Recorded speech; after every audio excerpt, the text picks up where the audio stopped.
Infrastructure project जो थे वहाँ पर पूरे नहीं हो पाए। आज भी क्योंकि पिछली सरकार में न सड़कों का काम हुआ, न पेयजल पर काम हुआ, न चिकित्सा पर काम हुआ, जिसका खामियाजा आज भी जनता को भुगतना पड़ रहा है।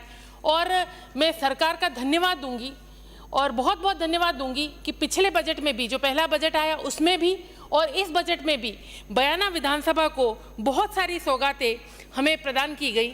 और इस बजट में हमें 3 बड़े रोड दिए गए, 2 GSS दिए गए 3311 के, और बयाना बस स्टैंड, रूपबास में रिको और बयाना की ड्रेनेज और सीवरेज के लिए हमें बजट प्रदान किया गया। इसके लिए मैं सरकार का बहुत बहुत धन्यवाद ज्ञापित करूंगी। साथ ही मैं ये कहना चाहूँगी कि राज्य सरकार के मुखिया हम सब के इसलिए भी कहूँगी कि वो भरतपुर से आते हैं, मैं भी भरतपुर से आती हूँ, तो भरतपुर के लाल आदरणीय भजन लाल जी साहब, CM साहब का और डिप्टी CM साहब का, जिन्होंने इतना अच्छा बजट पूरे ऑल ओवर प्रदेश के लिए दिया और जनता के हर वर्ग को एक सहूलियत पहुंचाने का काम किया, हर विधानसभा क्षेत्र को सहूलियत पहुंचाने का काम किया। और इस बजट के लिए कुछ चंद लाइनें मेरे दिमाग में है जो मैं कहना चाहूँगी कि नज़र नज़र में उतरना कमाल होता है, नज़र नज़र में उतरना कमाल होता है, नफस नफस में बिखरना कमाल होता है, बुलंदियों पे पहुँचना कोई आसान नहीं, लेकिन बुलंदियों पे ठहरना भी कमाल होता है। क्योंकि समय की मेरी बाध्यताएं ज़्यादा है और समय भी मेरे पास कम है, तो मैं यही कहूँगी धन्यवाद देने के लिए तो बहुत सारी चीज़ें हैं और मैंने व्यक्तिगत तौर पे भी मुख्यमंत्री जी को, डिप्टी CM साहिबा को धन्यवाद दिया है। लेकिन मैं अपनी क्षेत्र की कुछ डिमांड्स हैं जिनको भी सदन के पटल पर रखना चाहती हूँ कि रुदावल को नगर पालिका क्षेत्र बनाया जाए, क्योंकि रुदावल एक कस्बा है जो सबसे बड़ी ग्राम पंचायत है हमारे क्षेत्र की, और वहाँ पर नगर पालिका के रूप में अगर उसको विकसित किया जाएगा तो ज़्यादा अच्छा होगा।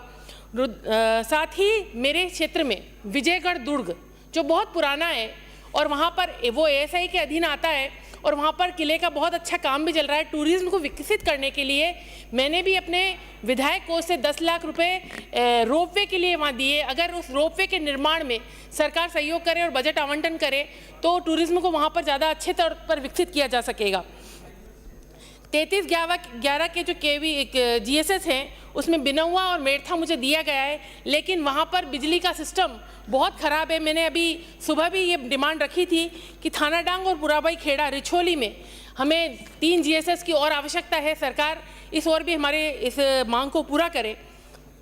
और सुबह भी मैंने कहा था कि 50,000 से ज़्यादा कंज्यूमर हमारे बयाना उपखंड में है और एक अलग से AN ऑफिस की हमारी डिमांड है। लगभग बहुत समय से ये डिमांड चली आ रही है और इसको भी सरकार ध्यान में रखते हुए AN ऑफिस की स्थापना करने का काम करे।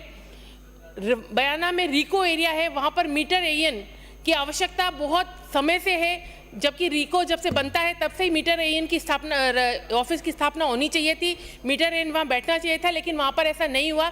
तो मेरी सरकार से डिमांड रहेगी कि आप इस ओर ध्यान देते हुए औद्योगिक क्षेत्र में विकास के लिए वहाँ पर मीटर AN कार्यालय स्थापित किया जाए। अगर सड़कों की मैं बात करूँ तो सड़कों के क्षेत्र में जो मैंने बजट में देखा कि हमारे आदरणीय प्रेरक अटल बिहारी जी वाजपेयी की प्रेरणा से प्रेरित होकर कहा गया कि कनेक्टिविटी के लिए सड़कों की बहुत ज़रूरत है। और मैं ये कहूँ कि पिछली सरकार में PWD जो मिनिस्टर थे वो मेरे ही विधानसभा क्षेत्र के पास से वैर से आते थे और हालत देखिए कि PWD मिनिस्टर के बगल वाली विधानसभा में सड़कों की स्थिति ये है कि 100 से ज़्यादा सड़कों की अभी डिमांड है। क्या आप सोच सकते हैं कि वहाँ पर पिछले कार्यकाल में सड़कों का निर्माण किस तरह नगण्य रूप में हुआ और जहाँ पर जो घोषणाएं हुई उनको भी धरातल पर नहीं उतारा गया।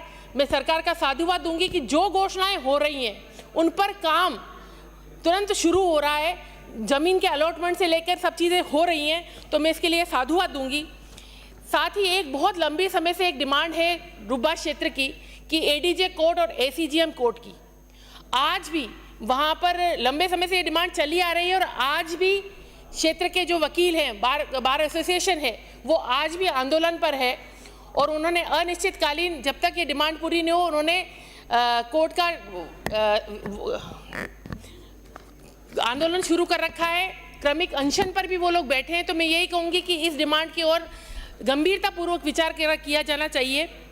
मेरे क्षेत्र में मिलकपुर स्थित कृषि ग्राहकता केंद्र में एटीएस की भूमि है, सरकारी भूमि है, यहाँ पर कृषि विश्वविद्यालय या महाविद्यालय खोला जाना चाहिए। बयाना और रुब्बास में खेल स्टेडियम की घोषणा की जानी चाहिए। साथ ही एक बहुत बड़ी समस्या है और इरिगेशन मिनिस्टर साहब यहाँ बैठे भी हैं, तो मैं उनके ध्यान में लाना चाहूँगी कि तुर्तीपुरा से खेरीडांग थानाडांग के लिए बंद बारेठा पुल का निर्माण कराया जाए, जिससे कि बयाना की दूरी जो है 7 किलोमीटर तक कम हो जाएगी। साथ ही स्टेट हाईवे संख्या 1 सेवर से सवाई माधोपुर को राष्ट्रीय राजमार्ग 4 लेन घोषित किया जाए। बयाना में ए श्रेणी का पशु चिकित्सालय है, लेकिन उसके लिए भूमि आवंटित हो गई है, लेकिन बिल्डिंग वहाँ पर नहीं है। तो मेरा ये भी निवेदन रहेगा सरकार से कि वहाँ पर इसके लिए भी राशि उपलब्ध कराई जाए। साथ ही बयाना नगर पालिका क्षेत्र को नगर परिषद में क्रमोन्नत किया जाए और डांग क्षेत्र में, बयाना का जो डांग क्षेत्र है उसमें एक नंदीशाला खोलने का मैं सरकार को प्रस्ताव करती हूँ। ये साथ ही यही कहूँगी क्योंकि समय ज़्यादा नहीं है। सरकार का बहुत बहुत धन्यवाद बजट देने के लिए, और ऐसे ही सरकार बयाना विधानसभा क्षेत्र की जनता को बजट देती रहे, जिससे कि हमारे क्षेत्र के विकास को चार चांद लग सके। धन्यवाद। श्री रघुवीर सिंह।